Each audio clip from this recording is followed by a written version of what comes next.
My name is Josh Miller. I own Riverstone Kennels, and I've been training gun dogs for more than 16 years. I have field trialed, I've hunt tested, but at the end of the day, I'm a duck hunter. You might find that the duck in our Duck Dogs podcast is spelled uniquely. The UK stands for my British Labs. I love my British Labs. I love what they offer me, both as a part of my family and the high motor in the field. As you're going to find, I have some pretty special dogs. Follow along in our podcast series here as we talk about both in the field hunting and in the field training situations that will hopefully help you progress with your dog at home.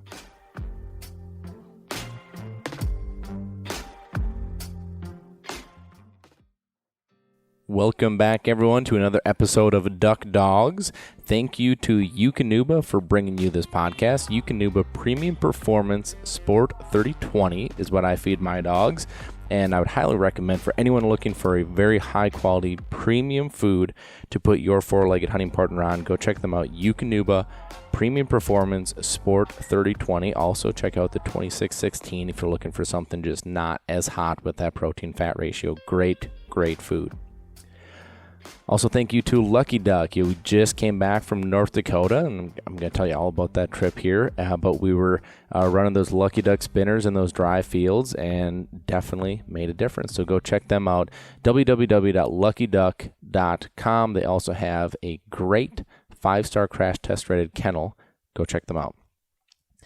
Also, thank you to Sitka Gear. I literally wore Sitka from head to toe the whole week that we were out in North Dakota, and you just can't beat it. I mean, it's just the best stuff that's out there. So www.sitkagear.com.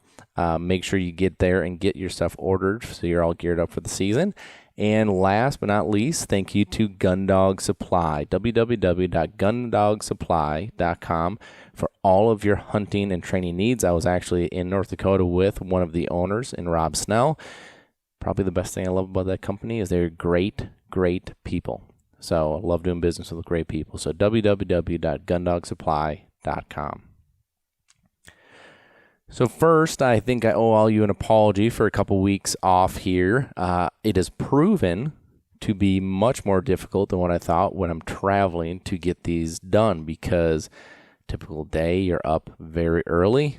You're out in the field, you're hunting during the day, you're scouting in the afternoon, you're having dinner late. So one, the time, like where do you find the time? And then two, even if I could find the time, finding somewhere that would be quiet and no distractions, and it just has proven to be difficult. So apologize for some time off here as I've been traveling, but I'm going to tell you all about those travels. So it has been a great start to the season. And before I get into this, let me just say something. Again, you guys all know, if you follow along with this, I'm a huge Jacksonville Jaguars fan. We finally got, after 20 straight losses in a row, we finally got our first win. And something hit me today. So I was talking with a gentleman that's a client who was dropping a dog off. And by this time, a lot of you guys know that I'm a big Jaguars fan. So the first thing he says, walks through the door, he's like, are you on cloud nine after your first win in about 2 years? I was like, well, yes. Yeah, it was great. It was awesome. And so we started talking. And he made the comment, he has a very talented dog, young dog, tons of potential. He made the comment, he's like, look, I feel like I'm going to hold this dog back. And so, I really feel like I need to be trained, and I need to, I really need to, make sure I know what I'm doing. And, as we talked, it was so interesting because I had this same conversation. Whitney probably hears, who's my wife, way too much Jaguar venting from me on Sundays. That's one thing. It was almost a mere conversation of what I talked about with her on Sunday. I think, again, you guys know I'm a big sports guy, sports analogies here. I think Trevor Lawrence is a generational talent. I think from everything I've seen, he seems like a really good person. He seems like a good kid. Seems like he's very, very talented, very good work ethic, everything else, right? So everything you'd look for. I am not sold that his coaching is who it has to be. I'm not sold that he has the right system around him.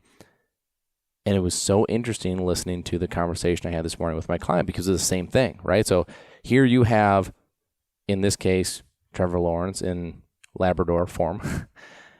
You have him, and his owner's worried about that. I'm going to hold him back. I'm not going to allow him to reach his potential. I'm not going to get the most out of him.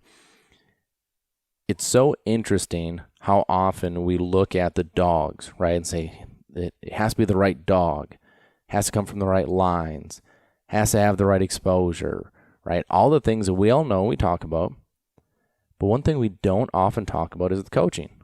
Like, we talk about it here because it's something I believe a lot in, but the coaching aspect is a huge part of this. I had a client, won't use names, I had a client a couple of weeks ago. This dog went through advanced training with me. Dog is fantastic. This dog, I'd set him up and be able to run him anywhere. And the owner, just with the business he has, and he's all over the place, he just could never get a time to come in and work with me on how to handle. I sent oodles and oodles of videos. I did FaceTimes. I did everything I felt like I could.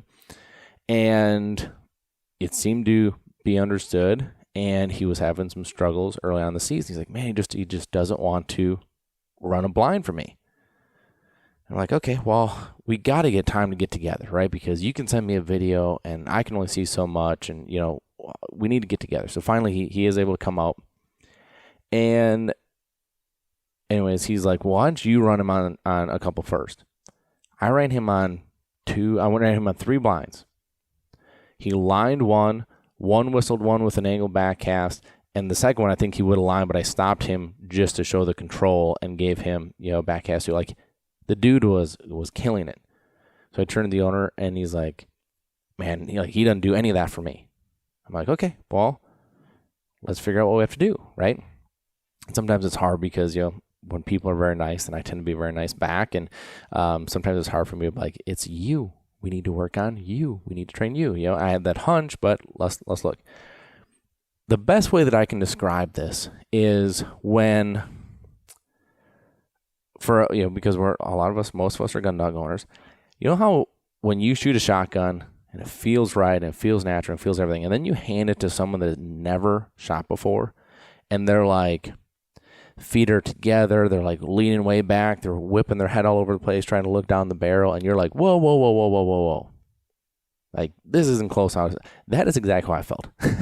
And I looked and I was like, oh, because, again, great guy, but he's like, he's using like the wrong leg, and he's like trying to lean like way up ahead of this dog, and he's like almost like karate chopping to try to get the dog's attention. The dog keeps looking at him, and at one point, the dog was literally looking backwards at me, and he's back, back, back, back. And the dog's looking around like, what are you talking about? Coaching. It was incredible to me how you could go from a coach he was comfortable and confident with and knew he was going to, we were on the same page, to the same dog, same training. You put a different handler, or in this analogy, coach in there, and you get a very, very different outcome. Ourselves, right? I'm big into bettering, or trying to better myself as a person. Whether it's the books I read or the podcasts I listen to, or just trying to become a better father, a better husband, a better person, a better boss. This comes down to working on ourselves.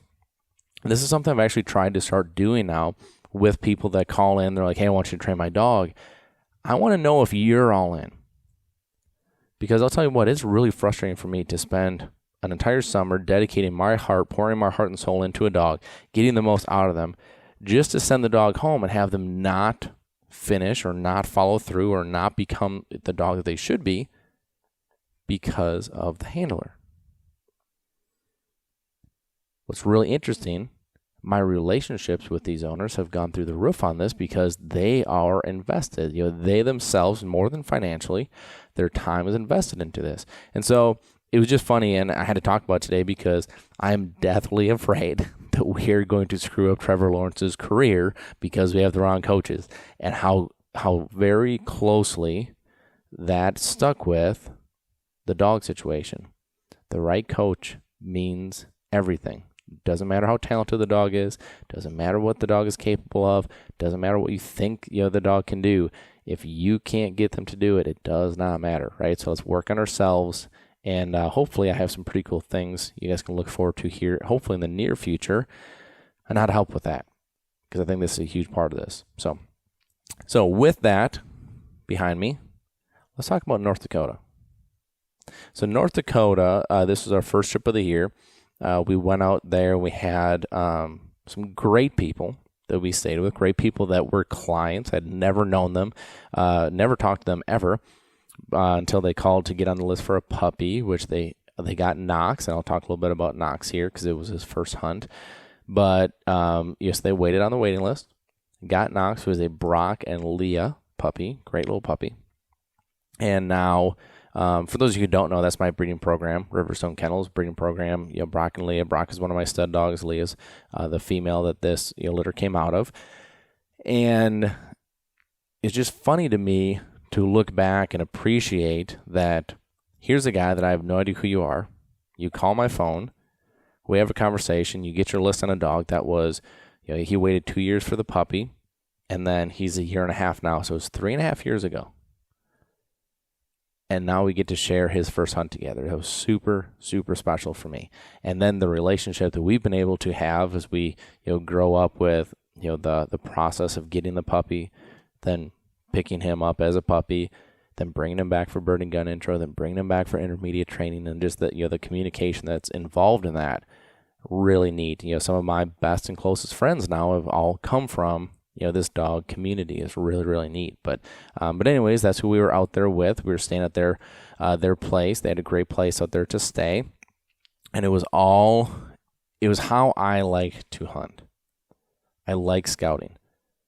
I like knocking on doors, getting permission. Now, this was the huge advantageous piece of being out there with them, is that he knew all the farmers around, and basically had all of them on his cell phone. It was like, hey Jerry, can we go hunt this field? Yeah. So that was like super, super helpful.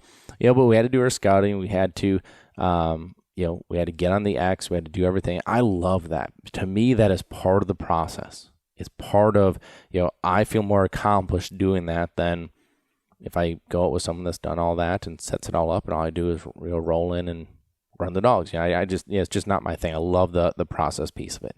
So, we got to do all that, and I was shocked with how many ducks there were out there. I had heard all the reports, which I'm sure you guys have, of, that, it's super dry, big drought, bird numbers are down, looks like a bleak waterfall season, blah, blah, blah, blah, blah. The first group that came in the first morning, it was one of those things that it was, you know what? Let me backtrack. Let me tell you about the first morning. The first morning, we didn't know what we had. We thought we had a pretty decent hunt. We knew we were, between the roost and where they really wanted to be. We thought we'd run some traffic, and it worked out pretty well. I brought 2 of my veteran dogs, with me. And I think that first morning I ran Brock and Clyde, which are my 2 most veteran dogs. And the reason I did that was because I had, younger dogs with me that I wanted to make sure they got on a smash. And these 2 boys have had a bunch of birds under their belt, a bunch of experience, so I didn't feel like I had to, have that smash for them. And the setup that we had, I didn't know how difficult it was going to be, because we had a lot of, a big rolling hill field. We had a bunch of cattails on the edge of a slough behind us. I didn't know where the shooting was going to come from, so I thought it potentially could be difficult. So I ran those 2 boys. They did great. That first group, that came in was a big group of pintails. And this would be a common theme that we would see out there. Big groups of pintails. We saw more pintails than I think I know what we could do with. I mean, we killed our pintails right away, which is only 1 a person. And then having to watch, these birds for the guys in their group that were there hunting was like, oh my gosh, I wish, there's something other than pintails. For me, as the dog guy, I'm like, this is awesome, because these birds are hovering over the decoys. They're sitting down on the ground. They're getting back up. I mean, all this is happening right in front of the dogs. It's like the best training situation I could ask for, right? I mean, this is awesome. And so, that first day, we killed we killed a bunch of ducks. Didn't limit out. Again, that's not what it's about for me. But killed some birds, and the next day we got on what we thought was a big feed. So Knox, who again is the client that's hosting us, it's his dog. This is going to be his first hunt. So why didn't we hunt him the first day? Well, for all the reasons I just talked about. I didn't know how difficult this terrain was going to be challenge-wise. The wind wasn't perfect, so I didn't know if birds were going to be falling behind us in that slough. I wanted things to be as perfect as possible for Knox's first hunt. And we didn't know if we had a smash again running traffic. For those of you that waterfowl hunt, that is a feast or famine. So it's like I did not want him sitting out there for hours with nothing going on. So wanted it to be ideal. So get this big feed, get on the X. Like I feel really, really good about today. So Knox, anytime we have a young dog specific on their first couple hunts, I always bring a bumper out in the field with me. Put them in the blind that they're familiar with. We've trained out of this blind over and over and over again. And I just throw them retrieves in and out of the decoys to get them understanding, hey, this is what we're doing. Look out this way. The marks are going to be this way. Still finish to heel, finish the whole job. There's a lot of emotion, a lot of excitement, and a lot of uncertainty, because unless you are getting up at 3:30 in the morning and setting up a whole spread and training out of that spread in the mornings, which let's be honest, none of us do. Right? So your dog is likely not experiencing all this. Plus, I feel like emotion plays into it. We're all excited to be there. I think the dogs pick up on that emotion going, something's different, and gets them jacked up, right? So there's just so much there that although a lot of this is unfamiliar, let's make things as familiar as possible, right? So same blind you've been training out of. We're going to use bumpers. You've done this a million times, right? Let's just make this easy. So we did all that and get set up, and about the worst, I guess there were probably worse things that could happen, but not much. The worst thing that could have happened in my eyes at the time was, of course, what was happening, which was birds went water to water, did not feed in the morning, and we sat there for hours, and nothing happened. So as the minutes, which I'm sure were minutes, they felt like hours, as they rolled on, I'm sitting there going, oh my gosh, we got to get Knox something. So this is Knox's hunt. So I have Brock with me for two reasons. One, sentimentally, I felt like, Travis and Marie, which are, my clients, my friends out there, I think they thought it was really cool that his first hunt got to be with his dad. Knox's first hunt got to be with Brock, who's his dad. So Brock was with me that way too. Brock was just there for cleanup. He wasn't going to go retrieve a single bird if Knox was going to go, crush it. So we're sitting there forever, and it was about an hour and a half in. We haven't seen a feather. I shouldn't say we've seen them bounce of water, but we have not even had a workable bird at this point. And so I look down the other end of blind, and Knox is now, he's gone to sleep. He literally curled up and fell asleep. I'm like, oh my gosh, so we take the bumper out, throw him some bumpers again, trying to keep him mentally engaged. And, Knox is, I don't know exactly how old he is, but I want to say he's probably like in that 14-ish month age, like somewhere in there. And so he's, very young. And again, he doesn't know what we're doing out there. So that's why he's being bored. So we're throwing some retrieves. And as we're sitting there, all of a sudden I hear, oh. I look over and there's a 3-pack of honkers coming right at us. I'm like, all right, so everybody gets in. These birds come through. Perfect. Kill all 3 of them. And now we have a decision to make. Because I hollered down to Travis and I'm like, did he see those? And he's like, oh yeah. I was like, he's engaged? He's like, oh yeah, he wants to go. Which he's being steady, which is great. That's step number 1. Now, it would be our decision, but Travis was deferring to me on this. So my decision on this was, do we let him go on this or not? And the reason that you even question this is because with big Canadas, he has not had this exposure yet. He's not had this experience. So do you risk him going out there not picking this bird up because he's nervous or doesn't feel like he can do it? Or, if you've been there with a young dog with honkers, you just know just big Canadas are different. And so I preach, don't let your first retrieve be a big Canada. Get some ducks under your belt, get some doves, get something that's more manageable, build that confidence before you go, to those big birds. But this was a unique situation. And so my gut said, I don't know if we're going to be able to kill any ducks today. He sees him, he's engaged, he's been steady, he's done everything. I say, Travis, send him. So I hear, Knox, out he goes. He gets up to this bird, and as most young dogs do, they get there and they're like, put yourself in their shoes. They're probably sitting there looking at this thing going, why did you shoot this pterodactyl, and what is it doing here? And how do I pick it up? So he does what a lot of young dogs do. He jumps around and he tries to pick it up, finally does kind of pick it up, steps on the wing, which on the other wing, which, kind of pulls it down out of his mouth. So he drops it. He jumps around, is unsuccessful. And he comes back, to Travis without the bird. And now I'm sitting there going, this could not have gone any worse, right? So send Brock, boom, boom, boom, picks up all three. Now, what I normally would do with, let's rewind here. In a situation like this, I would love it if we would kill a bunch of ducks, him not have this negative experience, take one of these Canadas. And I love building a young dog's confidence by retrieving big geese, by putting them in water. And the reason I do that, what I mean by take a dead goose, throw it in the water, let him go retrieve it in and out of the water. And the reason is oftentimes it's not because a dog physically can pick that goose up. It's they haven't convinced themselves they can do it, and they don't have the confidence in doing it. So you put it in water, now all of a sudden he doesn't have to pick it up. He goes out there, he grabs it, and he's pushing it back.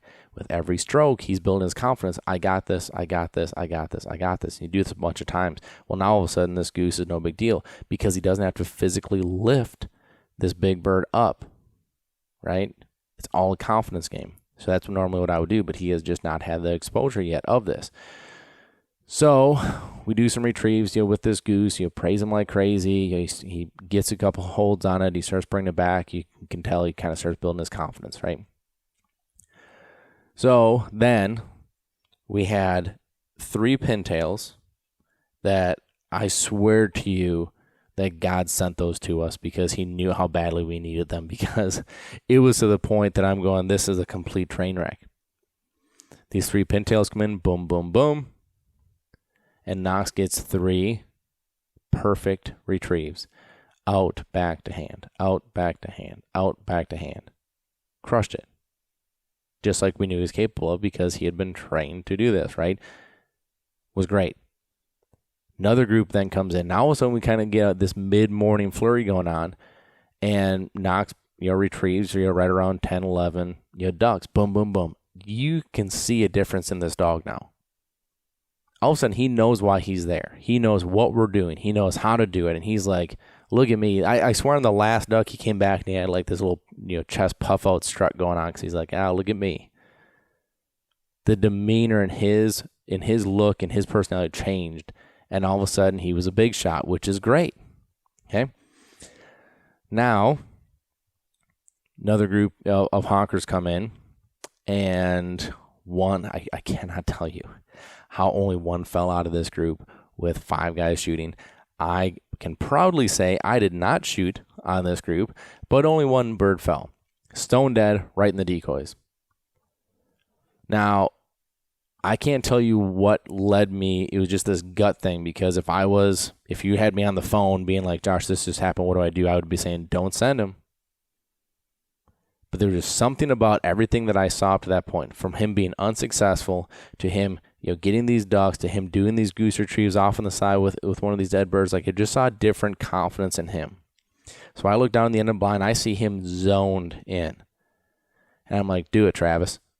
And Travis goes, you sure? Like, I really don't want him to not, be successful again. I'm like, yep, do it. Knox, boom. And now Knox is on his way en route to this bird. And I tell the whole blind, hey, let's be cheerleaders. Come on, let's cheer him on. So he gets that bird and it's, good boy, Knox, good boy, you got it, buddy, good boy, good boy, good boy. And he's jumping around, he's trying to pick it up, he's doing the same exact thing he did before. Except this time there's something different. This time he had retrieved this goose a dozen times, and he had figured out where to pick this thing up at. So he picked it up kind of like right behind the neck there. And he picked it up, and all of a sudden, his eyes got real big. And I wish I had, this all documented. Maybe I do. Maybe you'll see this. But he picked it up. His eyes got big. You could tell in his tail and his body language. All of a sudden, he's like, "Look at me! Look at me! Look at me!" We're praising him like crazy, and he brings that honker all the way back. Again, I'm getting goosebumps here talking about this. I'll tell you why. He brings it all the way back to hand, and Travis grabs that bird, and you could tell what that meant to Travis. Travis had gone through a pretty rough stretch with losing his old dog, which his old dog was the world to him, as so many of these dogs are. His last dog was very special to him, and so you have this young dog that you are hoping he's going to step up and fill these shoes. You're hoping that he's going to be as special as you think he is, but you just don't know. And there was just something meaningful and powerful about that honker. I could feel it. I know he was feeling it because that's who I was feeling it through. And I think that was a moment that was like, I know I have a good one. You watch that process. You watch that confidence. You watch this dog. Like, there's just something intoxicating about watching a young dog go through these motions and go through, this checkbox in his head going like, I can do this, I can't do this, how do I do this, how do I get this done, I got this, oh my gosh, look at me. If you can sit back and appreciate that, you're going to have, one, a way more fulfilled time in the field, but two, just the energy of watching, these young dogs grow up before your eyes. It is so cool. And so, he went through the rest of the trip, Knox did, and he just continued to get better and better and better with each hunt.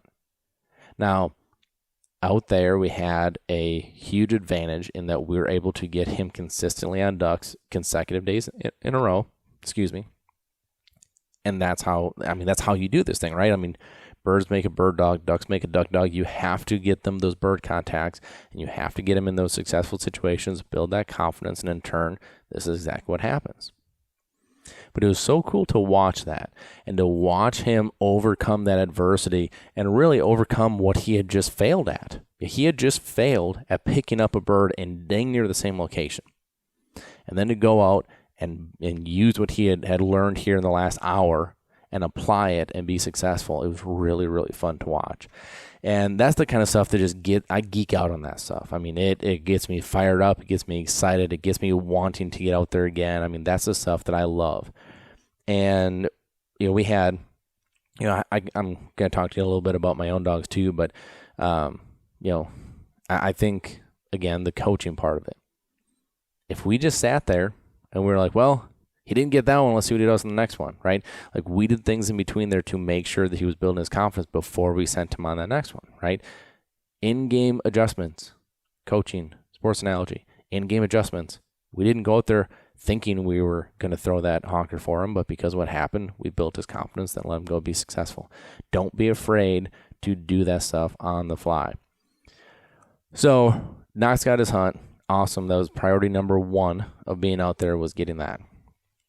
Priority number two was hunting my dogs as much as I could, which I know it sounds like such a little problem to have, and it is.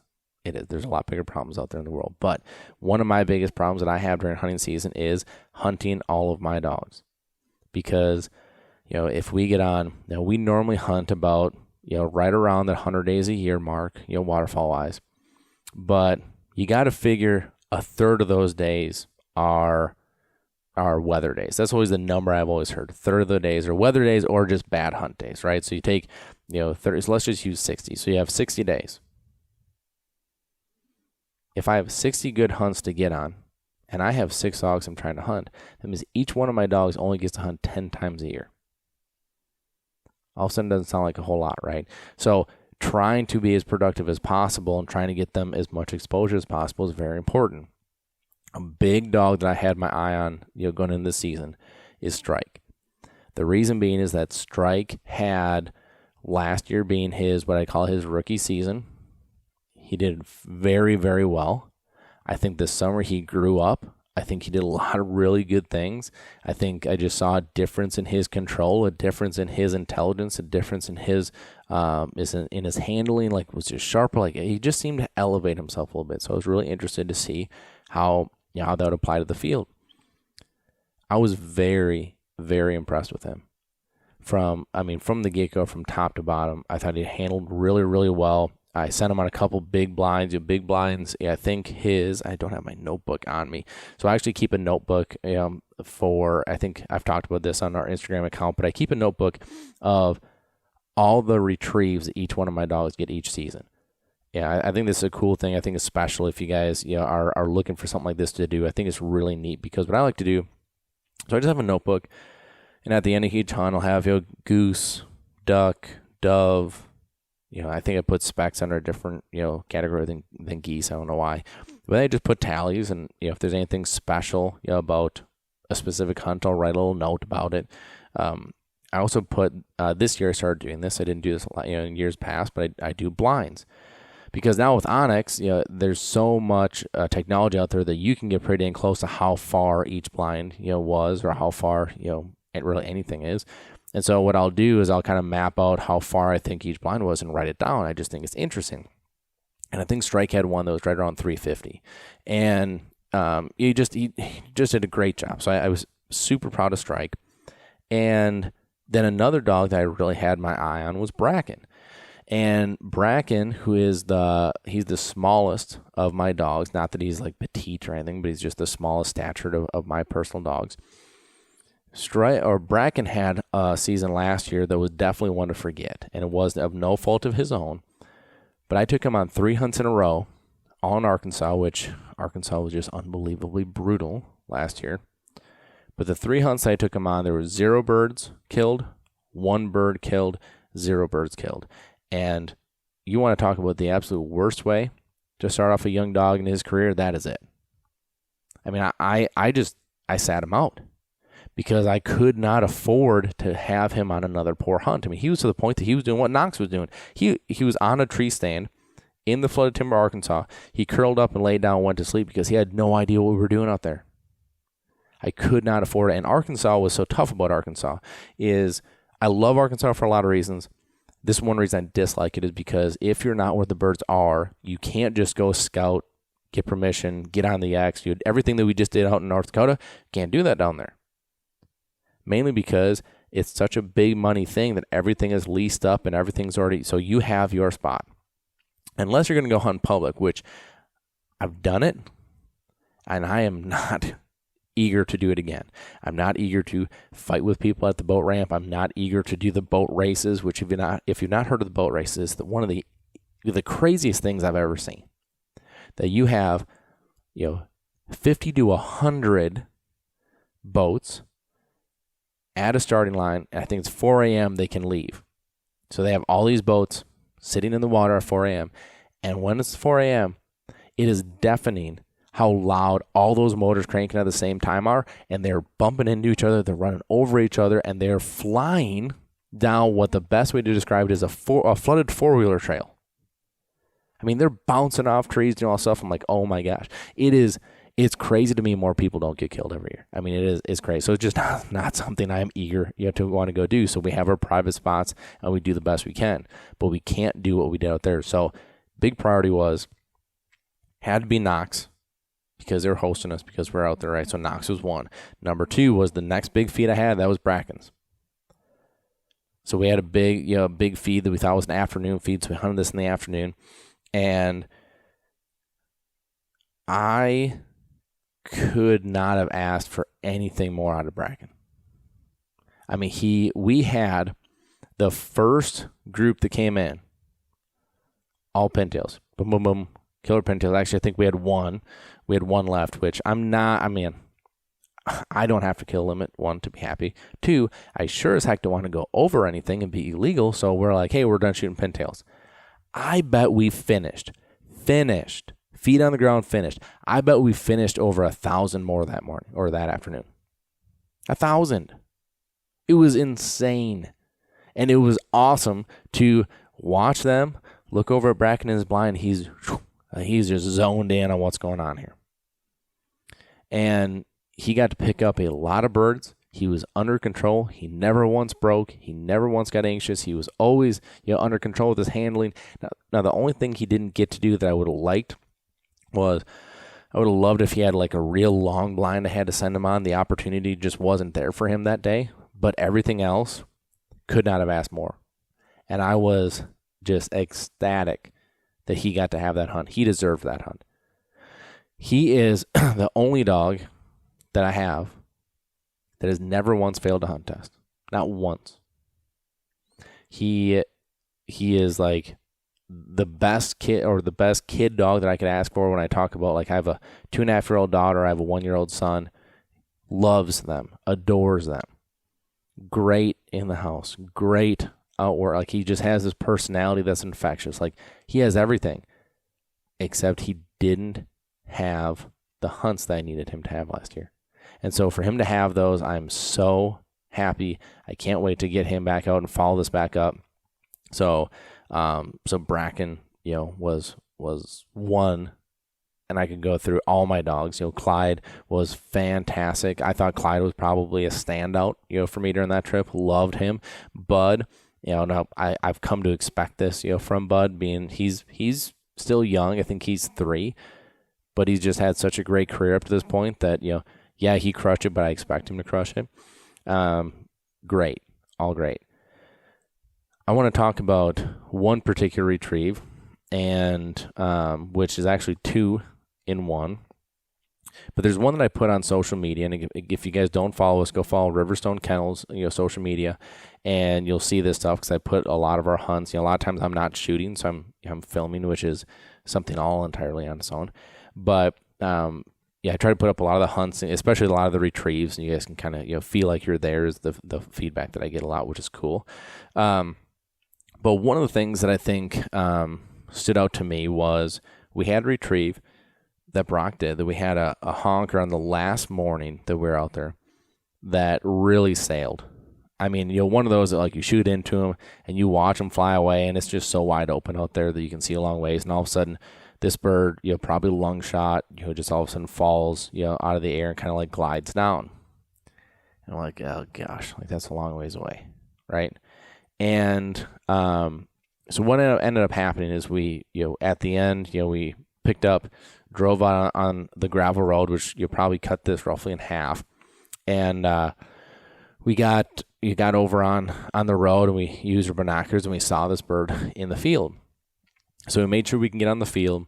From the road, I sent Brock, and sent him on this blind. He took a good line, kind of started veering left a little bit. I whistle sat him, gave him angle right. Whistle sat him again, gave him one more angle right, and then I was actually handling him, I think, to a little bit of the wrong spot. So I stopped him, gave him an angle left, and when he did that, then he got on that bird. And so the initial blind was, I think it was 418 is what we had it marked at. And again, these are rough numbers, right? Because we're roughly guessing on Onyx, where this is. But 418 is the number we had.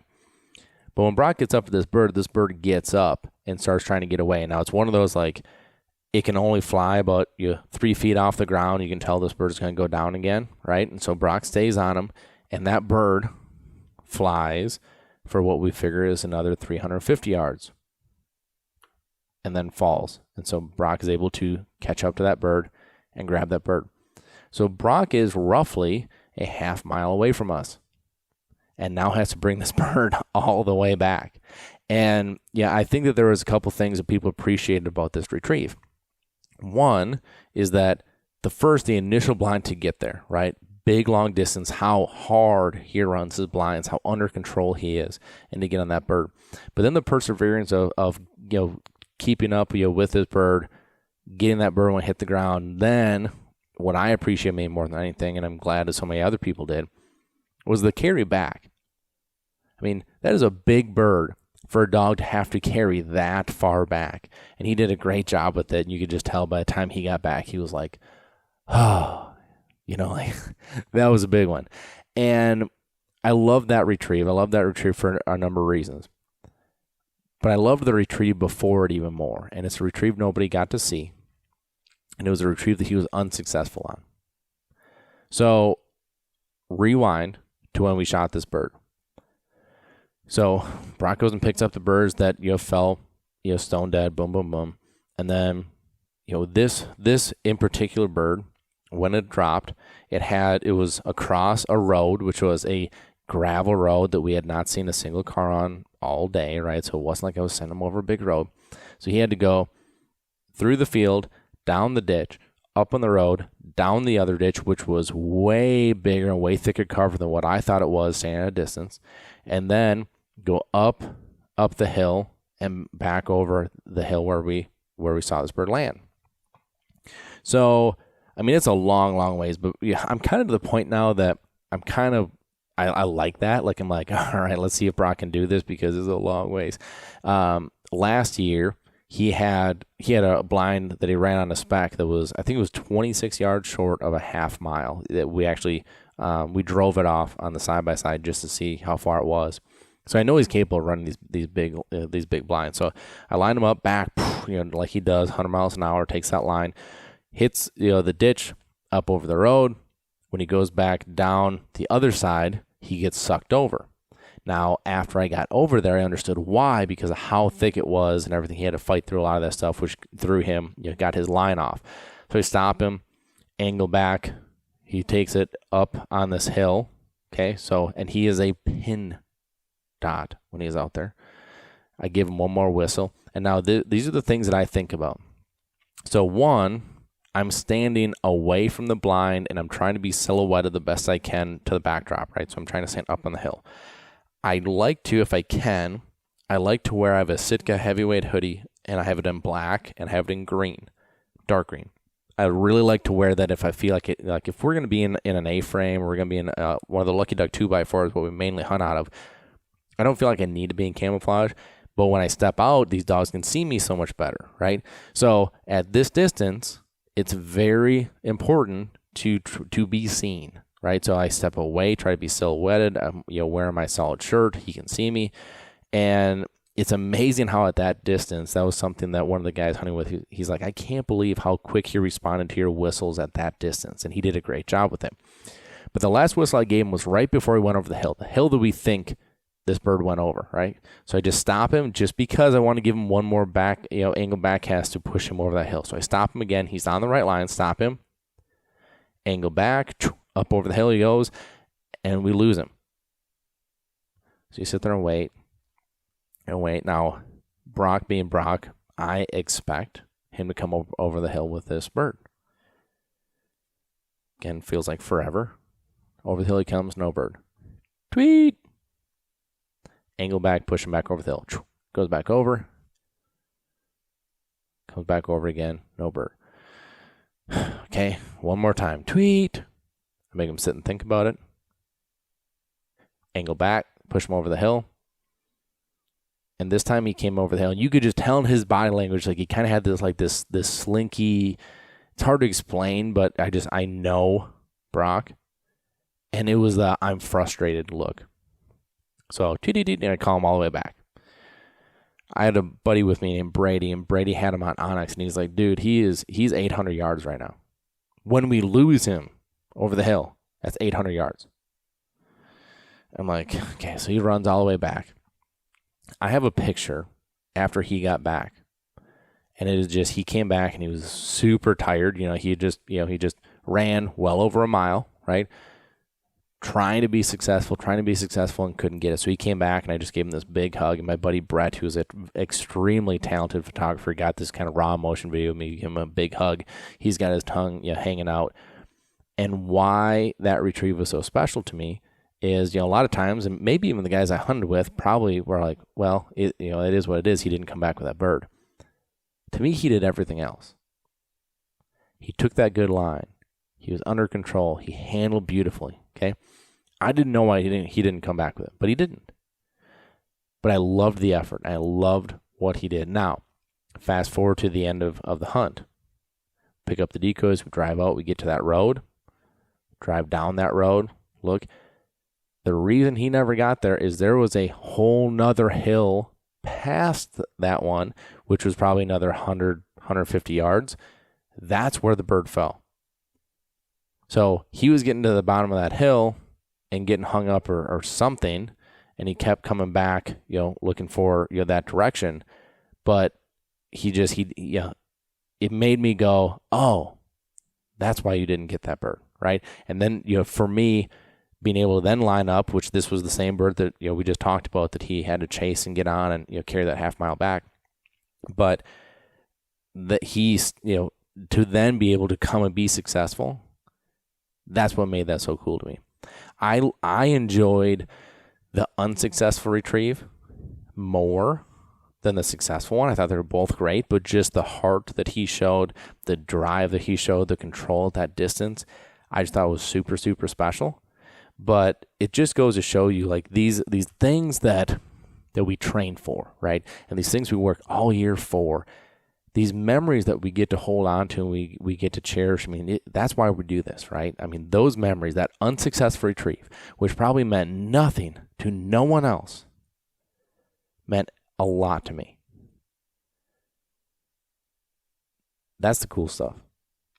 And that's, out of all the birds we shot and everything that we got to accomplish, that was one that really stuck out to me. Love the Knox thing. Love the solo, which I'm going to do a follow-up episode to this one where I'm just going to talk about solo.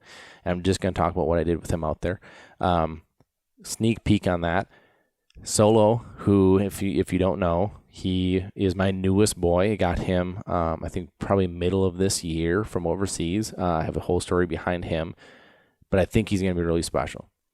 And he had his first in-the-field experience where he didn't get a single retrieve, and it was about the best, situation I could ask for. So I'm going to talk to you about that, why I did it, what it looked like, and what I'm doing, again, why I'm doing it. I think it's all good stuff, but that's going to be a different episode than this. But it's just funny to me that after all that, an unsuccessful retrieve is the one that I'm like, that was awesome. Yeah, it's just cool stuff. So we're looking forward to next week, again, getting out to North Dakota. That'll be our second trip of the year, and then we'll be getting into Arkansas, Oklahoma, Missouri, a lot of different states, Montana. Really, really looking forward to it. But it was a great first start of the season. I think there's a lot of really good stuff that came of it, and I'm looking forward to next week kind of building off this. So I'm going to try to knock out a bunch of episodes here, so you probably will get multiple, maybe even this week, as I try to knock some out so that you don't have to sit there with a break again. I try to do these timely. I always thought it was cool to do these timely of like, hey, it's hunting season, or hey, this exact thing is happening right now, but it's proving I don't want you guys sitting there waiting either as I'm traveling, having this stuff done. So I'm going to try and knock out a few of these here this week and have those queued up, ready to go for you guys. So keep in touch here and keep the eye out for Solo's episode.